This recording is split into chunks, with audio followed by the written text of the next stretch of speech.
We'll get started. So first, on behalf of Connecticut Behavioral Health, welcome to our seminar today. I think that you're going to enjoy the topic today because from my travels through lots of schools, many school districts this year, and then the last school districts that I worked in, we're seeing so many more students with difficulties related to this, and they're very challenging to work with. So we'll, as we get into this today, I'll explain the different approaches we'll talk about during the session. Okay. We will we'll take a break in the middle of the morning, around 10:15 or sometime around there. But if you need to get up and answer a phone call or anything during the session, don't hesitate to just head out. It won't interrupt me. That'll be okay. There are restrooms if you head out this way. There are restrooms behind, kind of the area behind the main desk where people check in for the hotel. It's kind of tucked away back there. Morning, Fran. Hi. So we'll, you could head out there at any point. All right. Before we get started, I'll just tell you a little bit about me, and then we'll get into the presentation. I'm Chris Brown, and I am a school psychologist and a licensed counselor. I also am a recovering PPS director, and I was able to retire in June after working in several school districts. As a school psychologist, I worked with kids from pre-K through 12th grade and alternative high school programs, so did a whole range of working in schools with young people. And I also taught at Southern in the school psych and counseling programs for 20 years or so. I was fortunate to, when I retired, get in touch with Dr. Loss, our executive director at CBH, and said, hey, do you think I could come work with you guys? And he misunderstood the question and said yes, and so here I am. So I am happy to be able to do this presentation with you all today. Since we're a small group, if you have questions while we're going through the presentation, just raise your hand or shout out a question.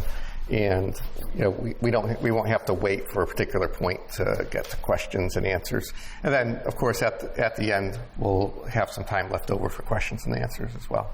Okay. All right. So let's get started. Make sure our technology is working for us. Okay. So first off, why are we here? One of the main things is that we're seeing this increase in very challenging behaviors. And I think that the type of challenging behaviors varies from elementary school and then to middle school and to high school. One of the observations I've been making and what people have been calling our agency about are K-2 students who are just running rampant through buildings, tearing things up, literally tearing things up, and the intensity of that. In middle schools, we're seeing quite a bit of difficulty with peer interactions and lots of bullying investigations and social media problems and so forth. And then in high school, it's a lot of excessive absenteeism. Our school refusal, school avoidance program work that we do is overwhelmed with requests. And a lot of, we know that most of those young people have mental health difficulties. And for many of them, not all of them, but for a subset of them, it can be traced back to difficulties with trauma and attachment that are starting to impact them as they hit puberty. The key thing with all of these young people is the intensity of the challenges. So as the slide says, what usually works in terms of interventions for students is not working with a group of students. And so then the question becomes, well, why don't the things that have always worked, the strategies, the interventions that have always worked, work now? And the idea for this workshop is it doesn't work with some of these young people because the etiology of their needs is different.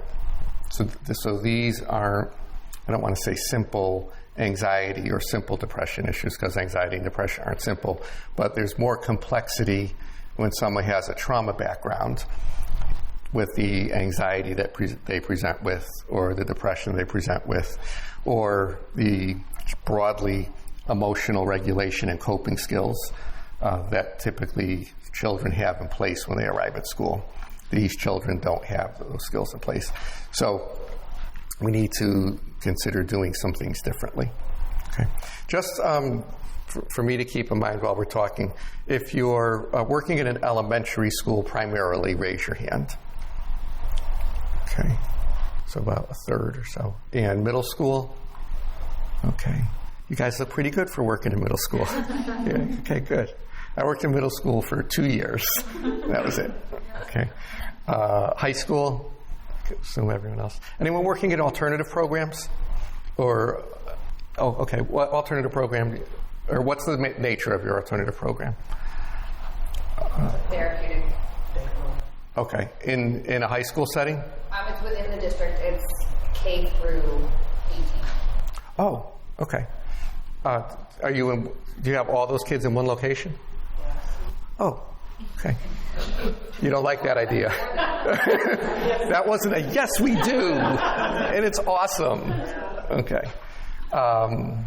Is it a school within a school or its own separate building? There's also preschool multiple programs in one building. Okay, so there's some specialized programs there. Okay. What I was wondering is, can students spend some of their day in the alternative school and then some of their day back in their, okay. But they have to get on a van to get there? Yes. Okay, all right. Anyone else working in or part of a self-contained program that focuses on students who are similar to the students we're going to discuss today? Okay. All right. We may spend some time talking a bit about the design of a specialized program, if there's an interest in that. We'll see as we go. That's one of the things that I had done as a school psychologist and a director, and it's also one of the things that we do with CBH is to help districts if they want to get those programs set up. So if it's something you or you think your district might be interested in, or something you want to talk about today, just ask. If we have time, we'll talk about that too. Okay. All right.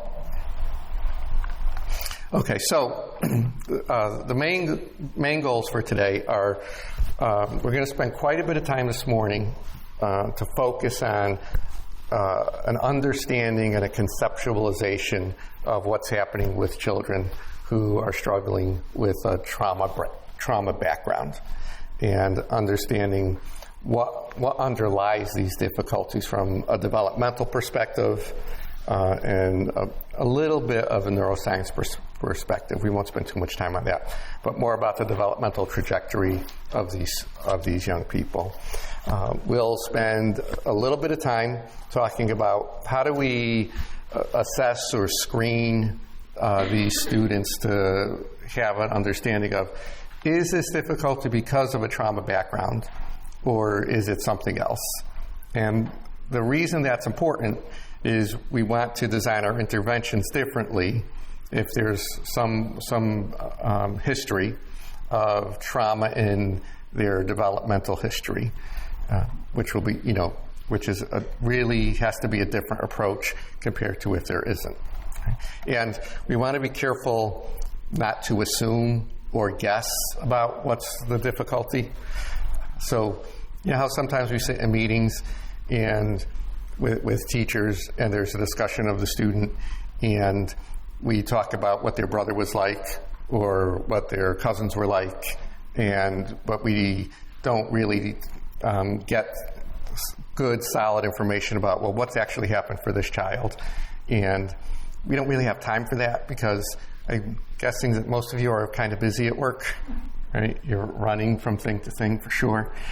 And so we want to talk about some clear, efficient ways to figure out, is this a student who we have to approach a bit differently? Okay. And then, most importantly, we'll spend quite a bit of time about 3 different types of intervention supports that we can offer to the students and how those interventions link together. And each intervention will support each of the others. Everything will be related. Okay. And then that looked better when I looked at it on my other computer screen. That says attachment theory as a guide. So what we're going to focus on is the strong understanding of attachment theory and how that interplays with what happens with someone who has a traumatic past. And our focus is going to be on the trauma, the understanding of trauma that comes with insecure attachment or avoidant attachment. Okay. So as most of you know, over the last, I don't know, I guess we could say around the last 5 years, there's been this heavy focus on things that we read in professional magazines or in workshop offerings about trauma-informed care. And teachers are supposed to be running trauma-informed classrooms. But as I read those articles and I hear what's being discussed, I realize people aren't really getting a good understanding of, so what exactly is trauma and what does trauma-informed care entail? And so I think the general understanding is trauma, in a lot of people's minds, is someone who's been observed violence or been a victim of violence in some way. And that's, of course, that is trauma. But there's more to it than that. And people, young people in particular, could present as someone who has struggled with a neglectful background or a less than secure attachment background, which falls under the realm of what we need to address with trauma-informed care. So I want to spend a part of the morning talking about, so what's going on, what's happened in the background of these young people, and how can that guide the interventions that we put in place for them. Okay, does that make sense? Okay. Is everyone have some general familiarity with attachment theory, Bowlby's work and Ainsworth's work and that general piece? So I'm not going to spend a lot of time on what are the different types of attachment and what do they mean in defining that. Okay. These are just a couple of key points. So all infants and children form attachments with their caregivers. Interestingly, they will form attachments with caregivers who are good at it and with caregivers who are bad at it. Right? Children are just designed, are genetically predisposed to attach to their caregivers, and they're indiscriminate. Right? So the difficulties that come from having a caregiver who's not very good, or a chaotic family situation, or a chaotic caregiving situation, are going to be the focus of our attention today. Okay. And sometimes that's hard to know, because sometimes when children, especially younger children, when they come to school, they don't know that their situation is chaotic, because it's the only thing they know. So they can't necessarily tell us that. And oftentimes when parents come to meetings with us, they can present as being earnest and thoughtful about how they're raising their children. And So sometimes we don't know right away. You got some of you are nodding. Have you all experienced that? Right. Or have you experienced the young people who say, I'm not supposed to talk to you about that? Right. That's always a bad indicator, right? Or an indicator that has to raise our skepticism about what we're being told. Keep in mind. Okay. Luckily, most young people do become securely attached and are raised in a family where the caregivers are responsive to their needs. So the only reason I point that out is the young people we're going to talk about today are, fortunately, a smaller subset of children. They're not the majority of children. Right? And I think that's important because when the majority of our workday is spent working with children who are explosive or who are withdrawn, we can lose perspective that most of the young people are doing okay. Right? It's easy to lose that perspective. One year when I was working as a school psychologist in an elementary school, I became the co-faculty advisor for the student council. And I went to the first meeting and all the kids they were running it. And I had totally forgotten that young people could do that kind of thing. And I remember a fourth grade teacher was the co-advisor. And I said to her, don't we have to do anything? And she said, no, this is easy. The kids take care of it all. But I had lost focus that young people could do that because I was always working with the explosive, withdrawn young people. So this can be, this type of a workshop can lead us to be a bit pessimistic. So I'm just cautioning us. And the goal is to take a look at what's happening with these young people who we're going to focus on and recognize that we can come up with ways that they get second chances and third chances to make improvements. So the first part of this is going to be about what's wrong and why is it wrong. Then we'll get into the more optimistic part of the session, which is what can we do to help improve. Okay. Obviously, we'll go through this quickly. When children have a strong attachment or a secure attachment is how we refer to it, it adds to how they're doing emotionally. So in that sense, how they regulate their emotions, how they cope broadly. Right? It also adds to how do they interact socially and interpersonally with not only their peers, but also with adults. And so we see that. And then cognitively, how do they do? And broadly, with the cognitive competence, what the research demonstrates is that secure attachment enhances or allows for protection of executive functions. So a lot of us are seeing an increase in students who have executive function disorder. Is that what we're calling it? I know it's not in the DSM-5 TR now, but we know them when we see them. And the question that's been raised is a lot of times these children don't necessarily have ADHD, which is the diagnosis we latch on to for children with executive function disorder, correct? But something's not right, and it's not typical ADHD. It's more than ADHD. So one of the pieces is, so children who have grown up with an insecure attachment there's a negative impact on their executive function skills. So it's all related, right? And so then if you can't cope well, then you're not so popular to be friends with. So then your interpersonal skills are delayed, and then you start to expect negative interactions with other people.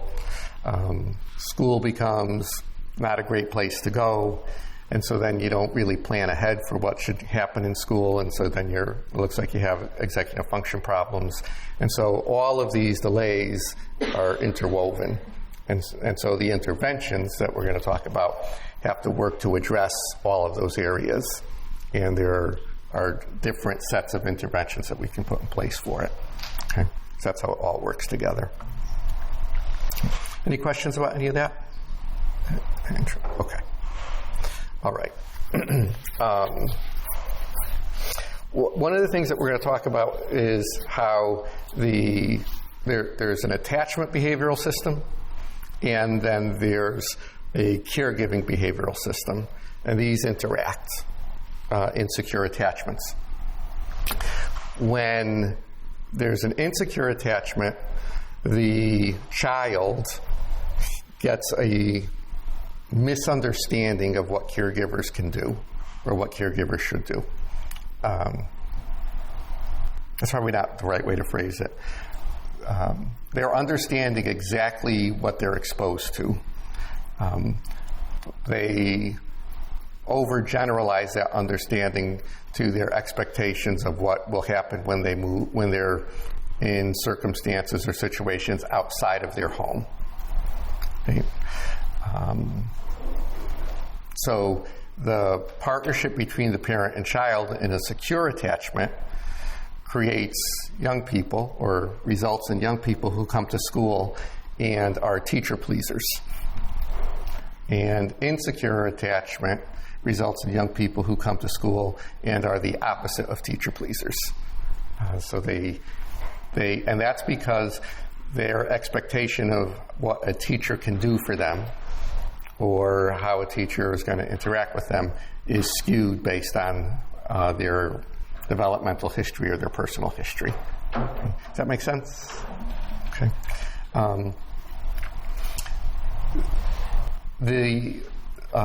These children don't have, or these young people, their intention isn't to be problematic.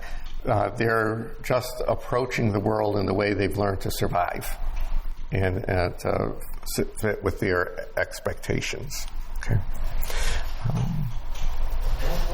Okay. So, at your tables, just take we'll take a couple of minutes and discuss with the people at your tables what are some common actions of caregivers, strong caregivers, I should clarify that. What are some common actions of strong caregivers that young people, children, should be exposed to at home and in school?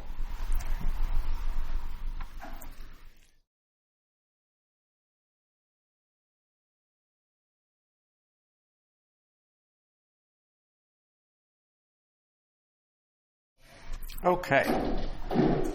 Let's come back. Does anyone, any retables, do you want to throw out some ideas of what are the common actions of positive caregivers? Let's start with at home. What do we expect at home?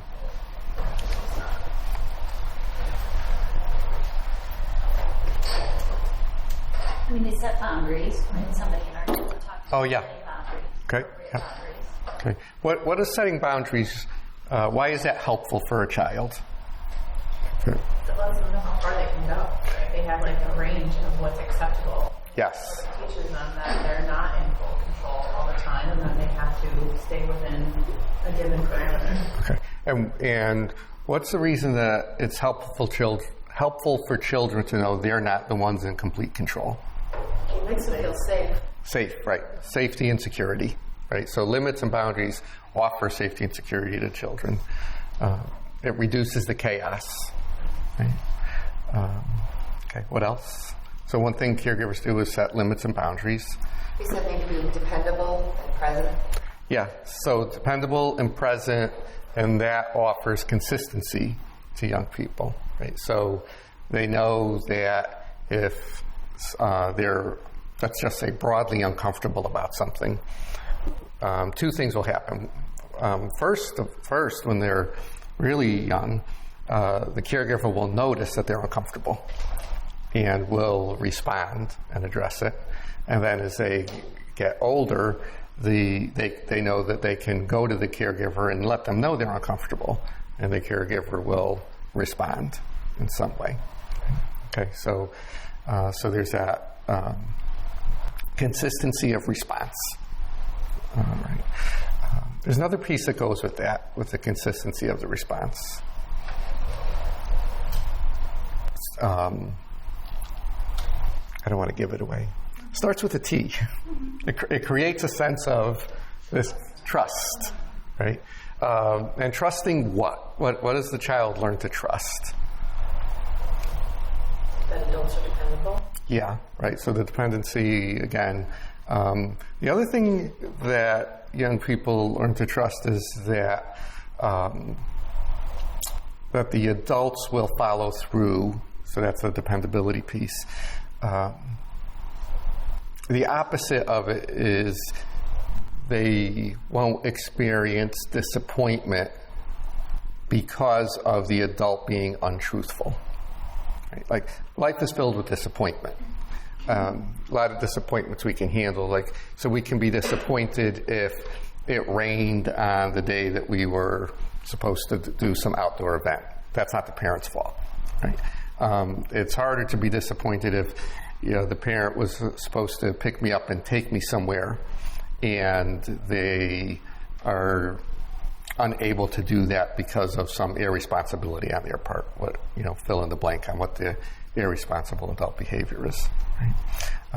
So broken promises, that type of thing. Okay. What else are some good qualities of caregivers? Or maybe we could shift to school. What are some things in school? And caregivers broadly being all of you, teachers, paraprofessionals. Yeah. One other key thing for home is that sort of fine line of productive struggle for kids. Yeah. Sort of allowing them supporting them, but allowing them to learn to problem solve and kind of figure out some things on their own. I think sometimes it's really tricky, whether it's because lives are super busy, parents are like always, involved in things, but I think sometimes people are quick to just fix the problems for kids when they're really young, and so they don't really learn to be in that productive struggle and problem solve and build like a tolerance for frustration. Yes. So then they get to school and they have a really hard time when they're really required to be much more independent. And, sometimes it's hard for them and they really can't tolerate that, frustration. Right. To be able to work through things that don't come easy for them. Yeah, and again, life is filled with frustration, and some things are hard or challenging. So that's a fine line to walk. We'll talk about the negative side of that, or the insecure attachment side of that in a minute.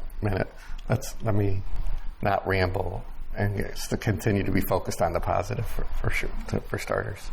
So yes, being able to help children manage frustration and guide them through it is something that a good positive caregiver does. And same thing in school, right? So sometimes we have to work with our paraprofessionals not to do everything for the students, right? We all face that. And they're well-meaning, and they, all with good intentions. Anything else? Okay. A good caregiver responds with compassion and can show empathy, kind of validate it. Definitely empathy and the validating.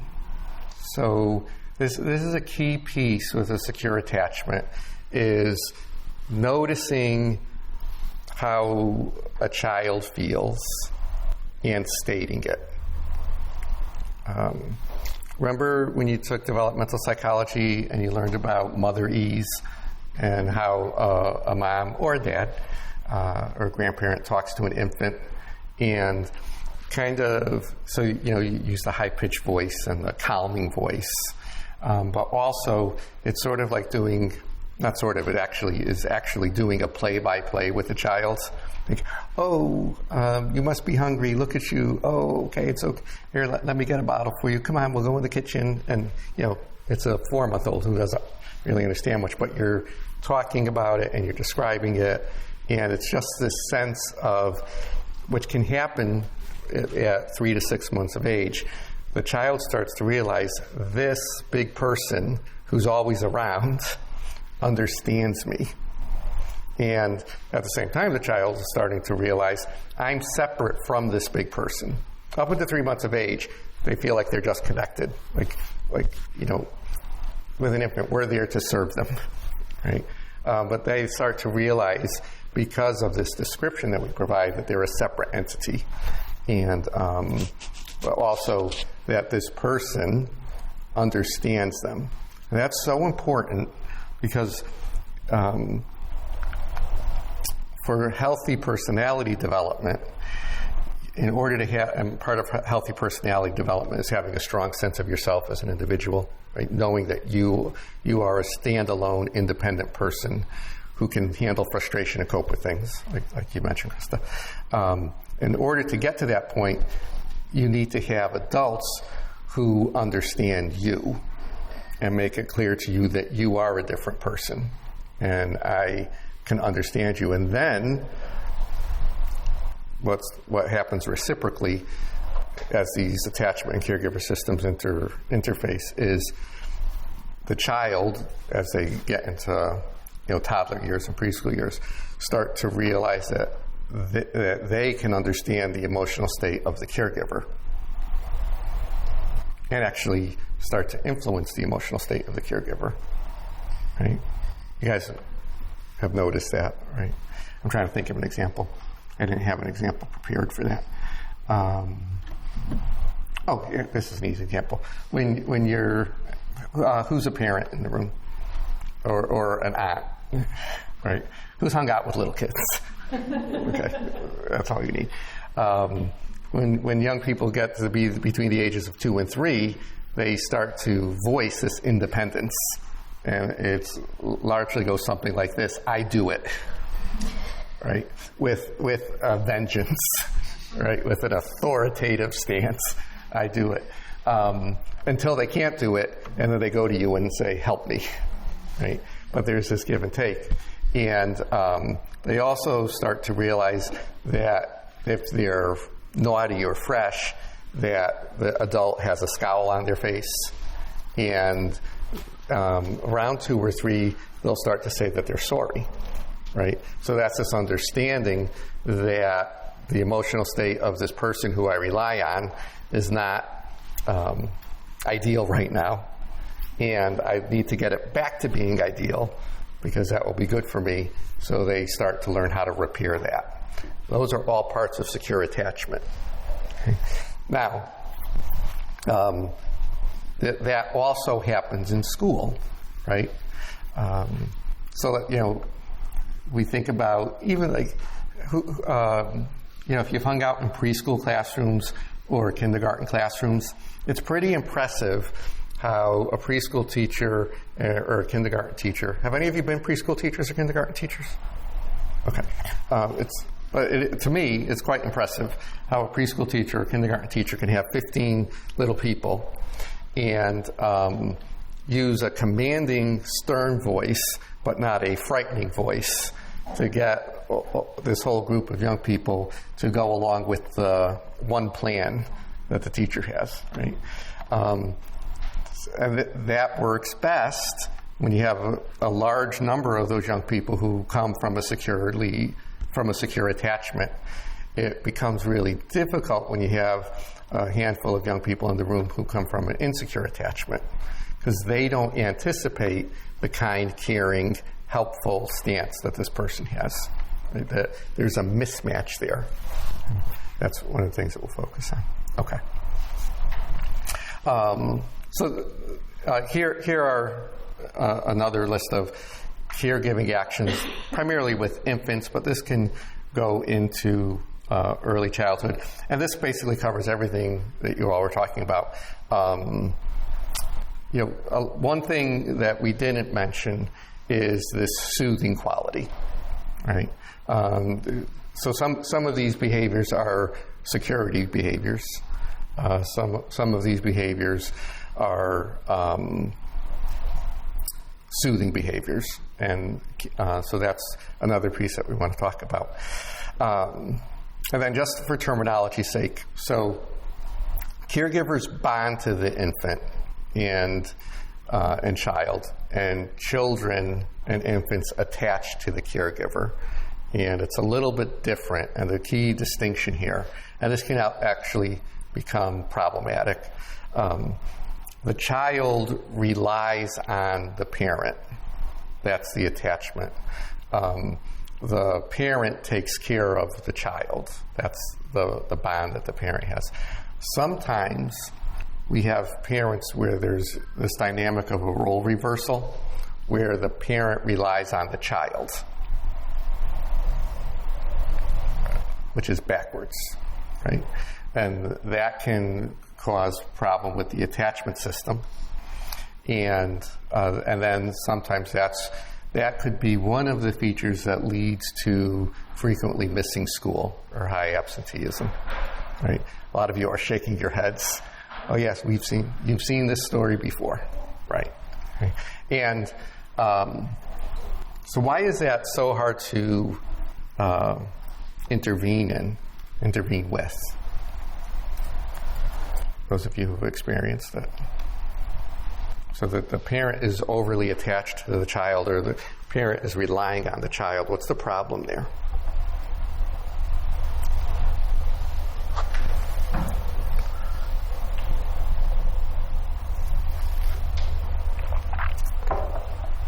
Let's reverse it. What's the problem that occurs for a child when they don't want to leave their parent? What do we call that?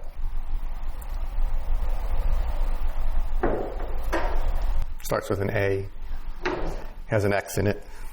Anxiety, right? We call it separation anxiety, right? If the parent is attached to the child rather than bonded to the child, if the parent is relying on the child for a sense of security or as an object to soothe the parent, then the parent experiences excessive anxiety when separated from the child. And we know that people will do all kinds of things to keep their anxiety at bay, right? And so that means keeping the child home because it helps the parent manage some type of, for some part of that dynamic, ease their anxiety. That's hard to intervene in. And so just something to be aware of.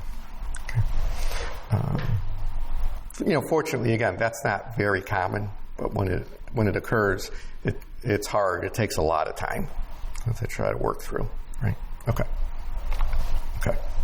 All right, when do children seek care? So spend some time. So we talked a bit about what caregiver actions are. What are situations or circumstances where children seek care? However we want to define that, broadly defined, at home and at school.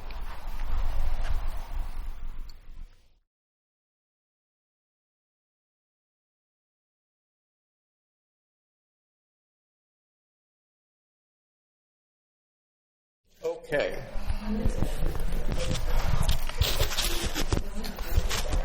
So what are some circumstances or reasons that young people seek care? And so we could talk about all ages too, because adolescents also seek care. I know we focus on younger children, but it could be adolescents as well. They seek care for so many things. Food, safety, when they're hurt, when they're distressed. Okay, yep. Right? I mean, they're just scared. They need care a lot. Yes. Okay. More than any other mammalian species, and for more situations and for a longer period of time, right? How about in school? What do we notice in school? I think the high school kids seek support when there's social stuff going on. Yeah. Emotional distress. Okay. And when let's consider that when there's something challenging socially. Why is that a situation that so many young people seek support around? What's the concern they have? From the developmental standpoint, right, their peer group is their most important, right? Yeah. Relationships. So their concern is that they could end up broadly Say it again. Isolated. Yeah. Right. So it's quite anxiety provoking to be isolated because it's developmentally and evolutionarily, there's this understanding that we can't be isolated. It's a threatening world out there broadly, and so tenuous peer interactions become quite anxiety provoking for some people. But when else? Yes, Brittany. I feel like being at elementary and middle, I've noticed that they in school often will seek out somebody that's a 9-year-old because they feel like the adults that they are normally interacting with in their daily schedule are not listening to them, and not hearing them. Okay. So they'll seek out some form of care if there's a problem or a difficulty that they can't address with the usual strategies that they've tried. Okay, so there's a sense of, from what you're describing, I think there's a sense of I've tried to handle it on my own, and that's not working, so I need someone else. Okay.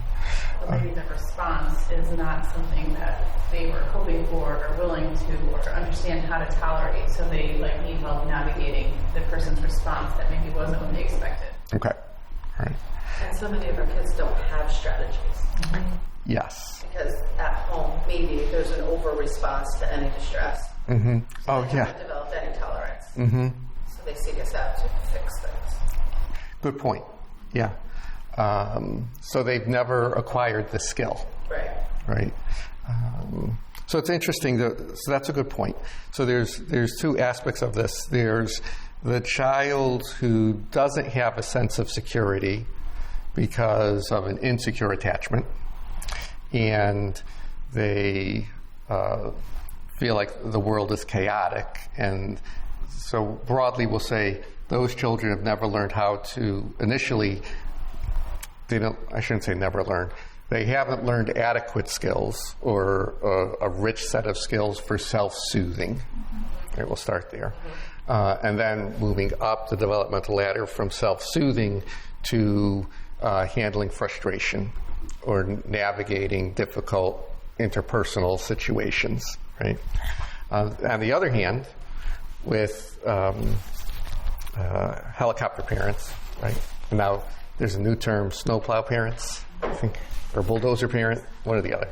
But the parent who handles everything for the child, and that child has a different difficulty, so that's not because of an insecure attachment, but it's still problematic that those children also haven't learned coping skills because someone swoops in and saves the day, right?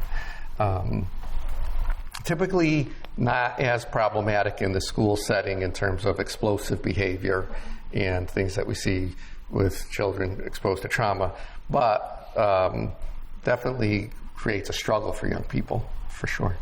Okay. So broadly, young people, broadly, God bless you, seek out care when they're stressed or anxious and they can't handle it on their own. If something feels dangerous, is perceived to be dangerous, shouldn't say feels dangerous, is interpreted as dangerous or perceived to be dangerous. The feeling that comes from that is anxiety, when you feel like you're in danger, or in extreme danger, panic, right? That would be the emotional state. But the perception is what we're looking at. So a lot of times children who have an insecure attachment perceive situations inaccurately, at least relative to how the rest of the people present are perceiving it or interpreting it. And their reaction seems to be too big. So some of you have done this, and we'll talk briefly about this later, but we talked about the size of the problem and the size of the response, right? That rings a bell. Yes, right. So frequently, not always, but frequently, young people who are raised in a situation with an insecure attachment misinterpret the size of the problem. Or they accurately, and this is an interesting reframe of this, they accurately interpret the size of the problem. But their history is, in order to get the care I receive, my response to the size of the problem has to be much bigger than the actual size of the problem. So I need to provide you with a bigger response on my part to get you to do something, because that's what I've learned. And so then sometimes I wonder, should we be emphasizing with these young people that they're getting the size of the problem wrong? Because maybe they don't. And when we're telling them that, they think, you don't get this at all. And we need to focus more on the size of their response. They're interrelated, but it's just a bit of a nuance, right, to consider.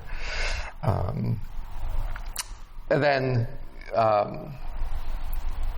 young people have strategies to get the care they need.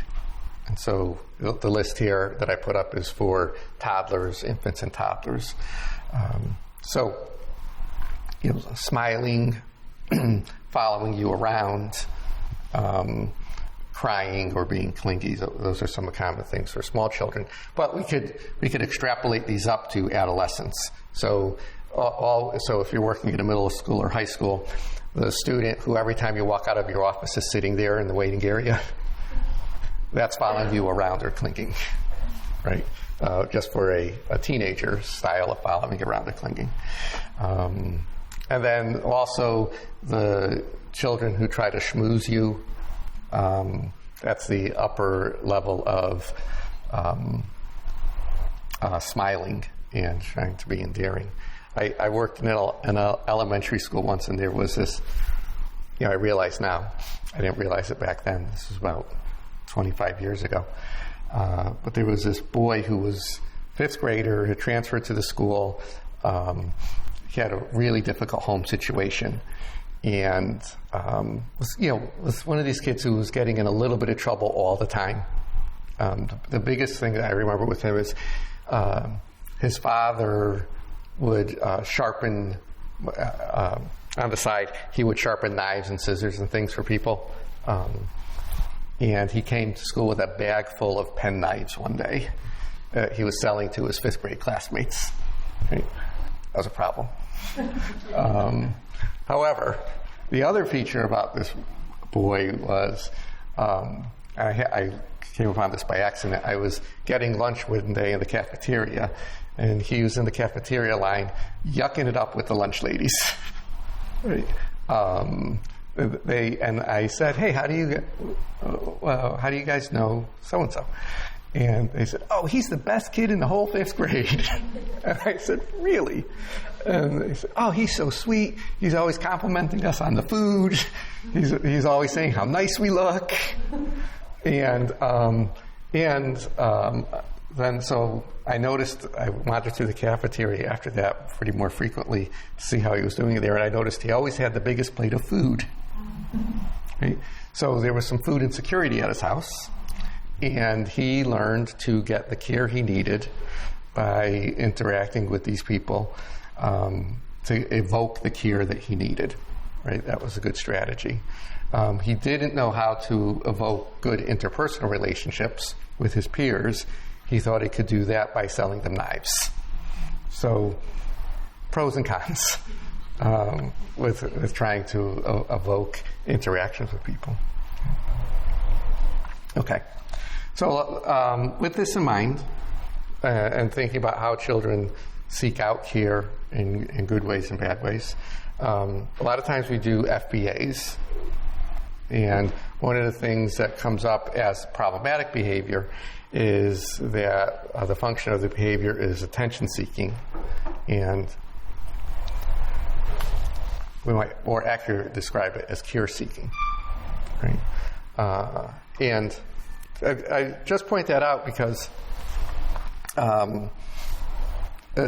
attention seeking in our world of FBAs is seen to be problematic, and it might be better framed as the child is trying to get something that they need that they don't have.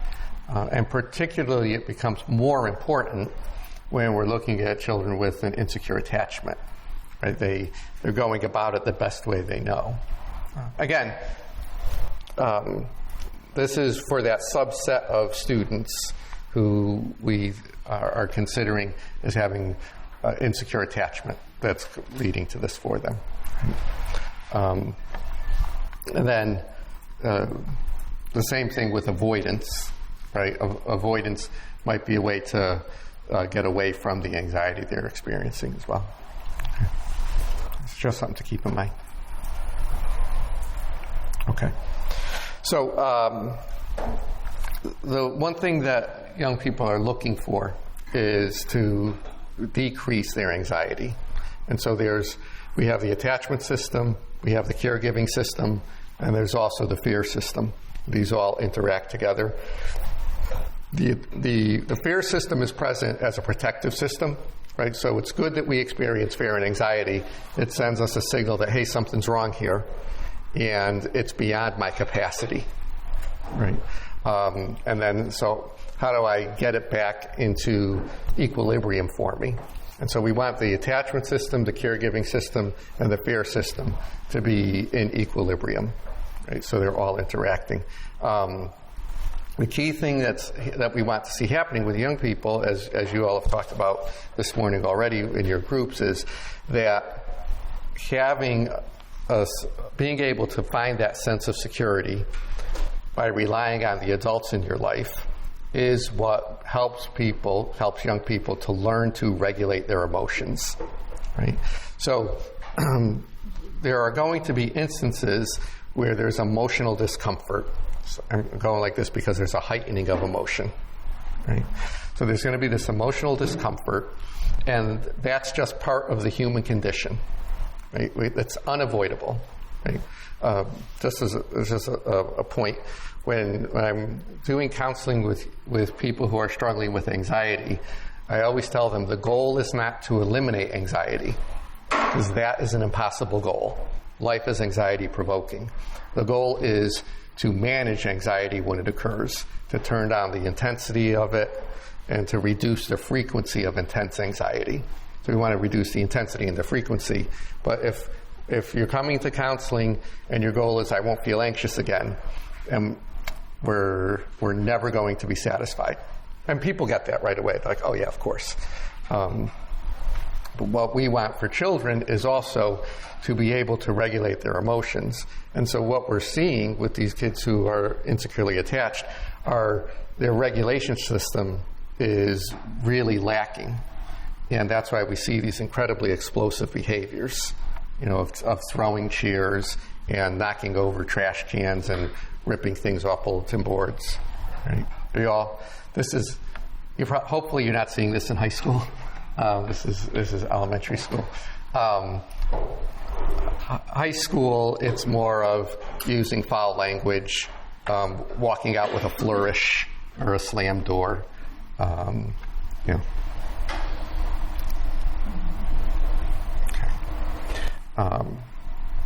Okay, so these three systems interact together, and then what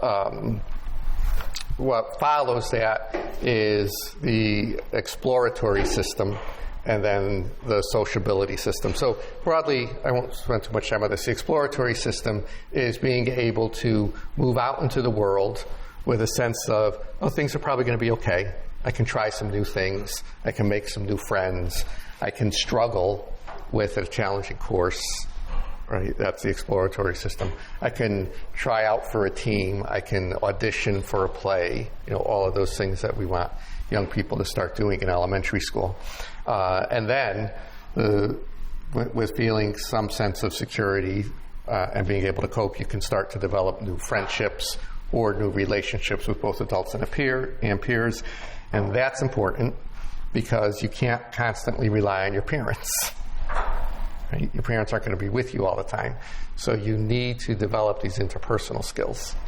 So that's what we're looking for from secure attachment. Okay. So now let's move into what happens when we don't have secure attachment. And that's what we want to look at when it comes to what's happening with trauma. Okay. So broadly, just talk among yourselves, what do you think are some instances of trauma for children?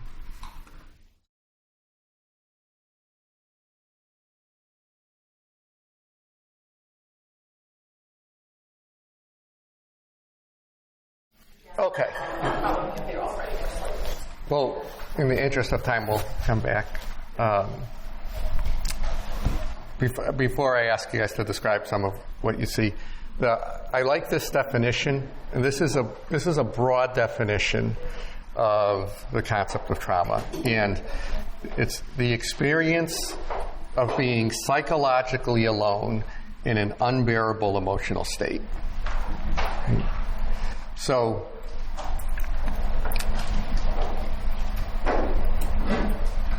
if you just let that sit in for a minute, feeling that you have no support when you're struggling with something that's overwhelming. It's not typically what we think of as trauma. We usually think of trauma as some type of action that's happening against a person, right? But it's so much more than that.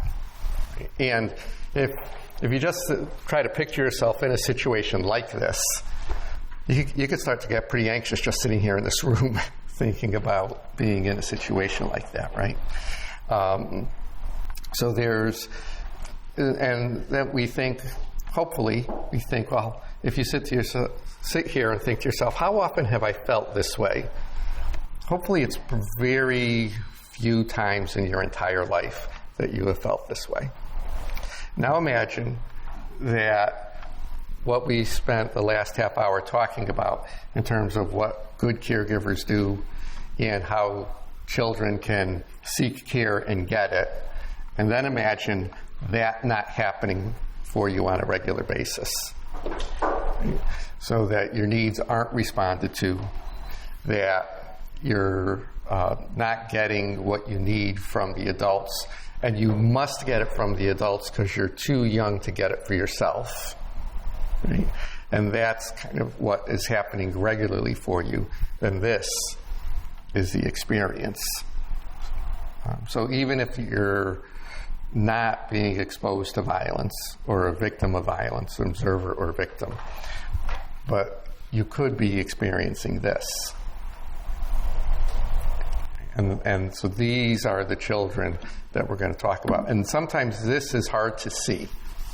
And this is hard to see because children aren't coming in and reporting some really troubling event that happened at home the night before. Right? It's just the day-to-day for them. Krista? Think about like kids in school.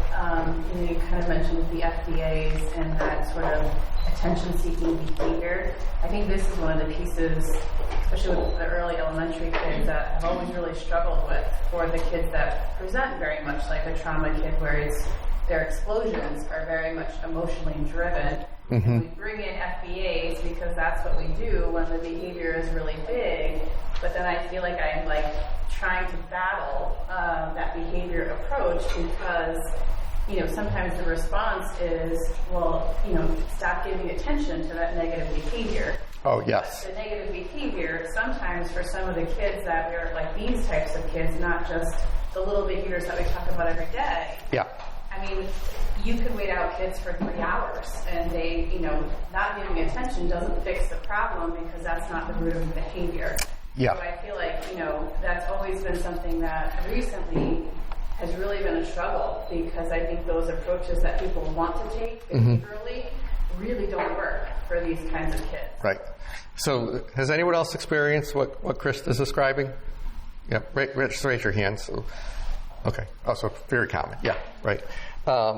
And so this is, I'm glad you pointed it out. So this is important. And so why is this important? It's important because it's hard for us to know if this is happening for a child.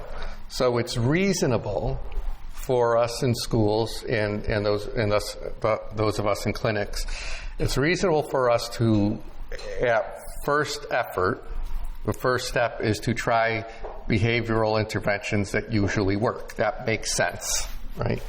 What we have to be attuned to is if those behavioral interventions aren't working, we have to be careful, particularly with our colleagues in schools, to not make it seem that this is a willful child who wakes up every morning, puts their feet on the floor and thinks, how can I make my teacher more miserable today than I made her yesterday?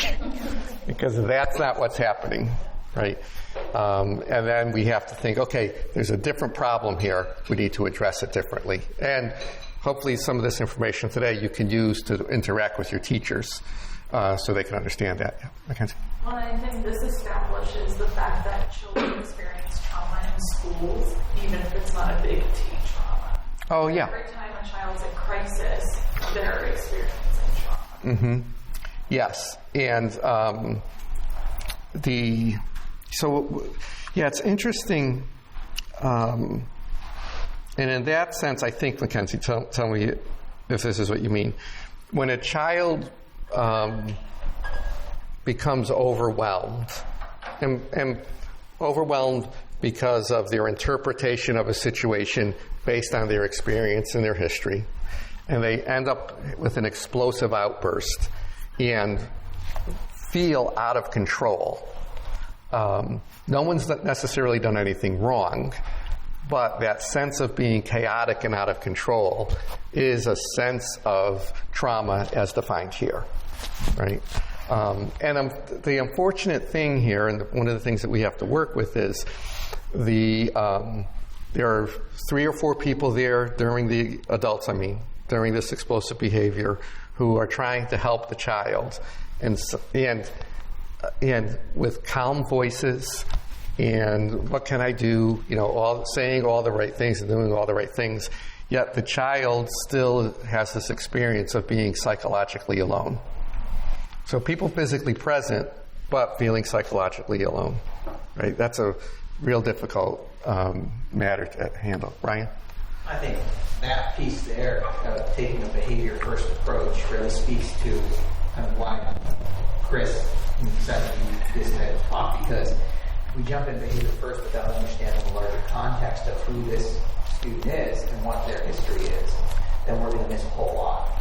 And by attending to, for lack of a better description, the whole child, not just the situation and the behavior that's presenting, because we can do an FBA and just focus solely on the behavior, which has its importance.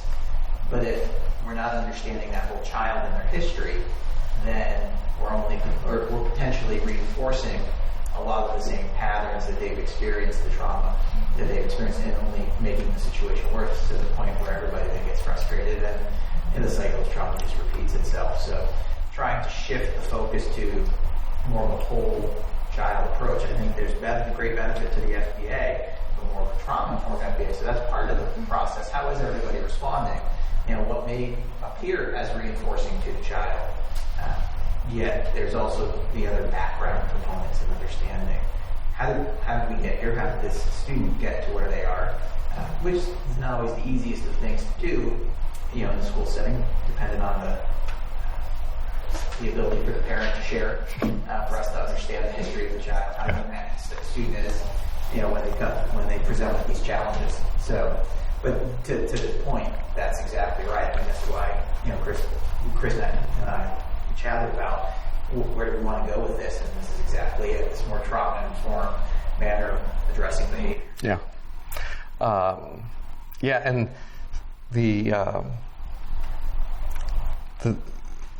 this idea of reinforcing the child's view is a challenge that we have to be aware of, because it can happen inadvertently where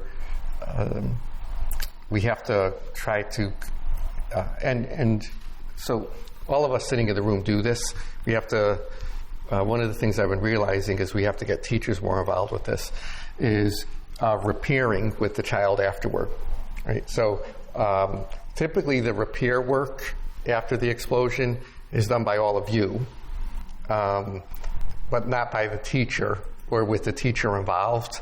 And that could be reinforcing just broadly subconsciously the fact that the teacher doesn't like me. You like me, but the teacher doesn't.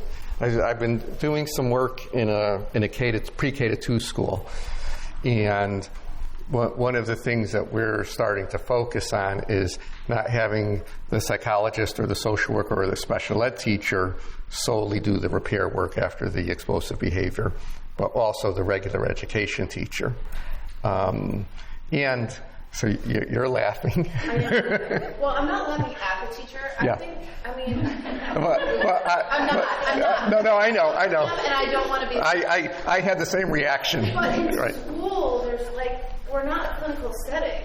So they just want the behavior to stop. Yes. So they can get on with learning. So they call in Right. someone like one of us and make it stop. Yes. They're not really that interested in what's driving it and what, they just need to get back to teaching because they're totally overwhelmed with how much teaching they have to get done. Correct. Yeah. Yes. Yeah. And I think part of the challenge we face, which I wasn't planning on discussing, but since you said it, and I think we'll talk about it. We're not a clinical setting, is what you said, but now we are. Right. Because have any of you sent an explosive child to the hospital, to the emergency room, emergency department, after a major explosive event? And how long did it take for that child to return home? Pretty quickly. Hours. Calm down. Right. And they're usually calm by the time they leave school. Yeah. Right. 100%. Now, 30 years ago, when I started working, a lot of the children who I see in classrooms today and in resource room programs, not self-contained programs, would have been hospitalized for 3 to 6 months 30 years ago. Right? Some of you remember that. Right? There's not the capacity anymore. So to be hospitalized for more than a few days, someone has to be actively suicidal, primarily, and sometimes homicidal, or having a break with reality, so in a psychotic episode. So the intense clinical care that young people used to get is no longer available. So school districts in nearly every state have the largest number of readily available mental health care providers in a community. So we are the go-to mental health agency in most communities as school districts. No one else has more people. And you also can't have a wait list. No. We don't have nearly enough. Yeah.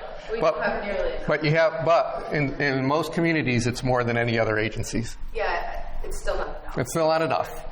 Yeah. So if this is the circumstance that we're facing, I do think we have to start supporting teachers to, and again, I totally agree with you, they have so many more demands on what needs to be taught within a certain time frame, and trying to maintain that. So I agree with you. Those of us in this room need to help intervene in our special education teacher colleagues to get the behavior to stop, or at least to de-escalate, get the child to another setting, and let the teaching go on. The next day, we need to carve out 10 minutes so that the teacher can sit with that child and someone else and say, hey, everything's okay, right? And I understand that was hard for you, or however we want to repair it. And also give the child a chance to apologize, right? So the child has to repair as much as the teacher has to accept that. Because, tying it back into the insecure attachment, it's unlikely the child is having that experience at home with the caregiver that's created the insecure lack of security. So we can foster that in the school setting. Now, I will say, I know it's hard to find the 10 minutes, but I think the more we find the 10 minutes to repair, the potentially the frequency of the big explosions is going to go down. So we put the 10 minutes in now and save the half hour later. Right. So that's kind of my focus of it. Yeah, yeah, right. See how that ties in. Mackenzie. In one of the buildings I do consultation with a couple years ago, we implemented a new expectation that when there is a call for support, the supporters will come and take care of the class. So the teacher is the one who needs to do the intervention. And boy, did they become really interested in prevention. Oh. And carving out that time, and we provided them that training on all the de-escalation strategies, but then all the clinical skills that we kind of have on how to establish that sense of safety. And of course, people will come and support you, but they're the ones that need to have that boundary, that solid object relationship. Yep. Yep. I think to add to part of the understanding and what I think needs to be expanded on, reparative work. And what does that mean? Because I think sometimes it's the apology, we repaired it. I look at it as kind of an expansive piece of the reconnection. Because if you don't make the connection, you might think, well, we've repaired it, and repeat themselves. But without utilizing consultation as kind of an old military kind of way about it of R&R. Like when a military guy or woman goes on R&R, it's to rest and recover. For them, that's how they get themselves back to a better place. When we're working with students, you need the same type of R&R, but you're repairing the relationship and you're reconnecting with them because there has been a disconnect. When we're talking about attachment, if you have that disconnect, you really have to focus on the repair, and the reconnection, or you're also going to just continue to repeat the pattern. So certainly, as Mackenzie said, putting them into that position where they have to, in essence, focus on that, or they'll continue to see it as important, that reconnected piece. Yeah. And the connection is so important to have that with the students. And this reminds me of an example. When I had worked in Cheshire, I was the PPS director, and I got this bonus work that I got to do. I got to be the alternative school principal too, so that was great. And but I will tell you, I like being the principal of the alternative school a lot more than being PPS director. But we had this young man who had gotten in a tremendous amount of difficulties at the main high school, so he came to the alternative high school, and he didn't want to be there, and he was making it real clear through his behavior that he didn't want to be there. He was communicating with his behavior. And we did everything we could, to accept him and tolerate him and try to make him feel welcome. Now, his background was one of his parents had died from a drug overdose when he was younger, and another parent had died from cancer, and so he was taken in by an aunt and uncle. Right, and probably in late elementary or early middle school is when he went to live with his aunt and uncle. So now he's in, I think, 10th grade, and he wasn't. He would swear, call me names, and then as I would work with him to try to calm him down, and that didn't seem to make sense to him, he would leave the building.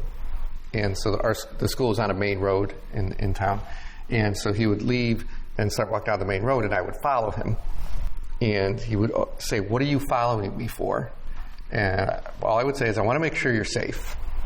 And he would say, which is a pretty classic insecure attachment statement, "You're just doing it because you don't want to get sued if I get hit by a car." And I would say, "No, I don't want you to get hit by a car, but I want to make sure you're safe. I'm not worried about being sued." And there was one time when, and I wouldn't stand right next to him. I would give him plenty of space. One time that one of the local police officers pulled up alongside to make sure that everything was okay, because unfortunately I knew all the police officers in town because I was the principal of the alternative school. And it was odd to see me walking down the main road. The other thing I realized is all my students were on a first-name basis with the police officers in town, which is never a good indicator. But eventually, each time he would come back and come into the school. And then eventually he stopped coming into the school because he realized that it was sincere trying to help him, not just out of obligation to do the job. right? And so and then his behavior improved, where he became one of the students who was always at the top of the point system and so forth. Here's the key piece of this story. About 6 months later, another student came over from the high school, and in a very public setting, this new boy really started tearing into me with some foul language and quite insulting the suggestions that he was making that I should engage in. It's not really nice. And this boy, who I used to follow down the main road, came over and said, "Hey, you shouldn't talk to Mr. Brown that way. He's really here to help you. I know he can seem like a jerk sometimes, but you need to stop talking to him that way. He will help you. You just have to give him a chance. It's not like other places here." Right? So that's where you know that that it takes a long time, but young people want this type of connection. And so it was great because I didn't know what to do with this kid who was yelling at me, and this boy diffused the whole thing. I was like, "Phew, that was lucky." And then the kid went to class, and then this boy, who had been there for a while, says, "Hey, Mr. Brown, we could team up. Maybe I could be like your sidekick. You could be Batman and I'll be Robin, and we'll have everything running great here."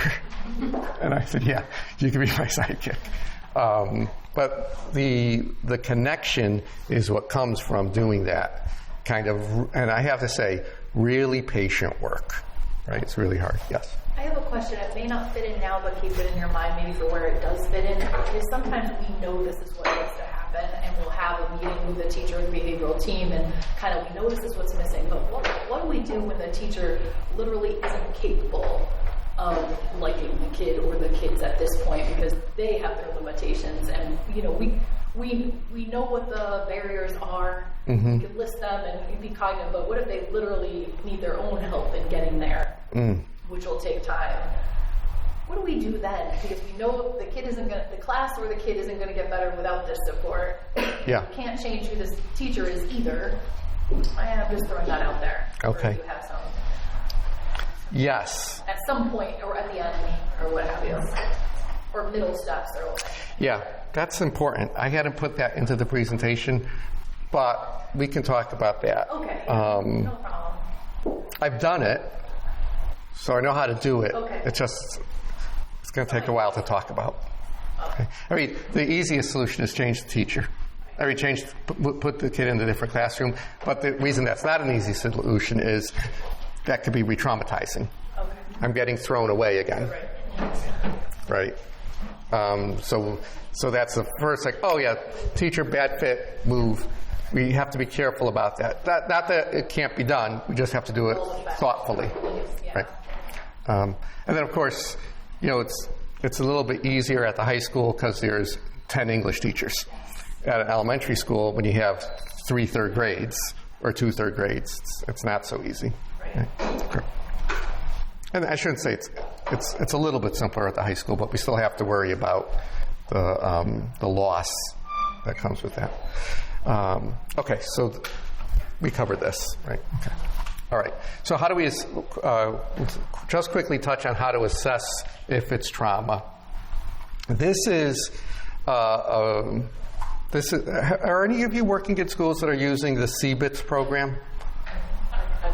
You've learned it, right? Okay. So the CBITS program focuses on cognitive behavioral interventions. I'm a big proponent of cognitive behavioral interventions, but we're not going to talk about those today. But I like this sheet, though. We're going to talk about a different type of counseling intervention today.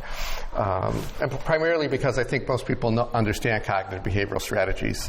That's so popular. We're going to talk about something a little different today. But this checklist is a good place to start if you suspect some potential big T trauma. I like that phrase, Mackenzie, big T trauma.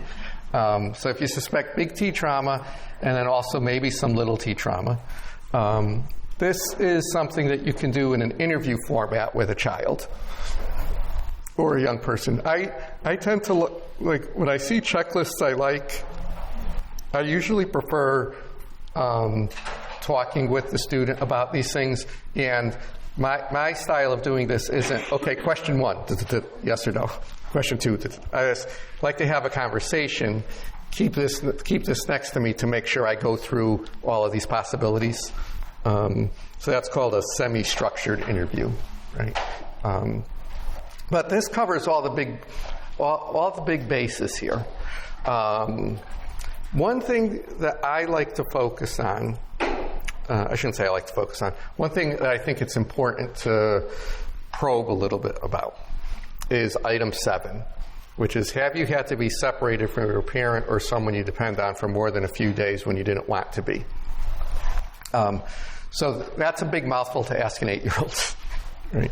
But so typically what I ask is, has there ever been a time when you had to stay with a grandparent or an aunt or uncle or a friend of the family because your parents had to be someplace else? So that's typically. The other thing I ask is, was there ever a time when one of your parents had to be hospitalized? Because that could be a major separation for a young person, particularly if the other parent isn't available to care for the child. The other thing to ask is, has a member of your family ever been in the hospital and your mom or dad had to go and be with them? Because I've had that situation a number of times, and it's come up often too much later in the counseling treatment than I would have liked, because I forgot to ask it. But there have been times where I've been working with a child for months, and then it comes up that the mom was out of state with her brother or sister because they had a child who needed significant medical care, and they needed to help out. And so the client child was home with grandparents or a father, and there was quite a bit of instability because of it. And then at this end, the main feature for the child is intense tantruming around separation from the mother. Right? Now, it's interesting, you think, why wouldn't the mother have told you that she was out of state for a while, helping to take care of a niece who was getting cancer treatment? And the thing is, because the parent was so focused on doing this good thing for her sister, and the child was home with his dad and grandma popping in once in a while, didn't think anything of it. Right? But for a couple of situations I've had, similar situations have been quite traumatic for the child, with this intense panic and anxiety around separation from the parent. The other things, could be incarceration, or any kind of other medical treatment or mental health treatment. So just something to keep in mind. Okay. Any questions about these questions or comfort level with asking about this? Yes, Brittany. Not specifically, but is there, I don't think we have it, but is there anything like a scale or something that might be similar that we can do? To get like a score, you mean? You could get a score for this. Further info, I guess, just like I'm thinking of a student that I'm and I think that there's a lot of family history that didn't necessarily like come out on my developmental that I have the parents fill out, but would be beneficial in terms of like planning, because this is a student, and I know when we were in Milford we talked a lot about this, where we're seeing more of the emotional and behavioral escalation, but academically they are inclined. So, like, what do we do with them? And I think it's obviously going to be more of a trauma-informed approach with them, but okay, so having something similar would be helpful. Is it helpful around a classification for eligibility decision. Is that what you mean? Or to have? I think what I've done might be helpful. Like I did that. Mm-hmm. But I think in terms of when I move forward, like with counseling, having some of that information would be helpful. And I don't think it necessarily came out in the evaluation. Okay. I like the trauma symptom inventory. Ari has trauma symptom. Because how could we utilize this? Is this something that would need parent consent?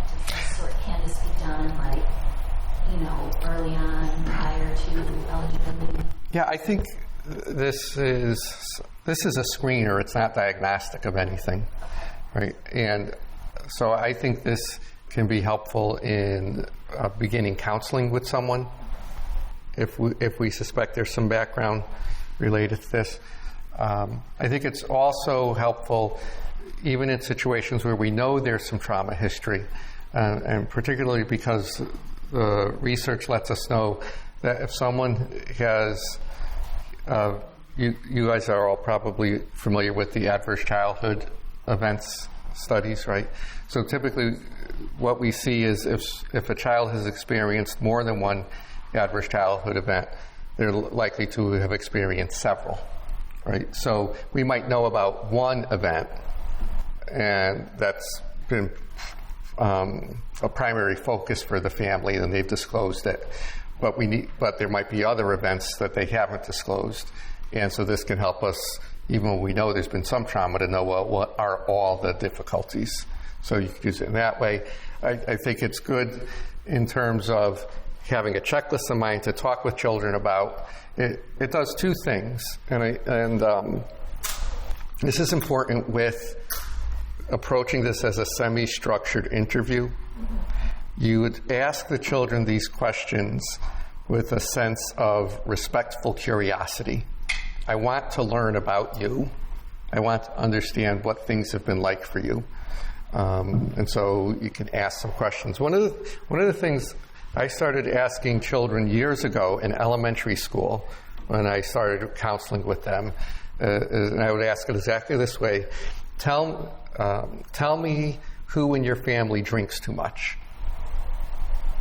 And the reason I would phrase it that way is I didn't want it to be phrased as a value judgment or as if it was bad. So it's subtle, right? But asking it is, tell me who in your family drinks too much. It normalizes it. There's this quality of, in most families, someone drinks too much, so who in your family does? And if they say, oh, no one in my family drinks too much, say, oh, okay. And you move on. And if they say who, then you could ask more questions about, so sometimes that can be hard if someone in the family drinks too much. Tell me what it's like for you. And they'll tell you whether it is or isn't. And then if they tell you what's hard about it, then you follow it up with, so when that happens, what do you do? How do you handle that? And they'll tell you what, if they do or don't. Now you start getting more information. How do your siblings handle it? If there were to be a problem for this person who drinks too much, is there something you would have to do? Are there things you've done in the past? Right. So now you're getting this much broader description by asking what some people would think is a tentative question to ask, or a question they're tentative to ask. Right? Does that make sense? You kind of follow that? So I would do the same thing with these questions in the approach to them.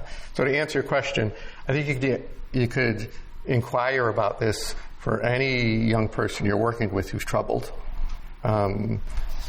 because we know from the ACEs studies, many people have experienced adverse childhood events, and they don't know that they should tell anyone about them because they don't know they're adverse.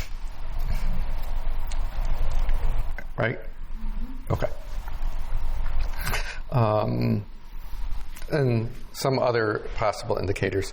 So these are common things, but these sometimes you can find this out from the record, and then sometimes you could ask children about this. But these aren't on the other list.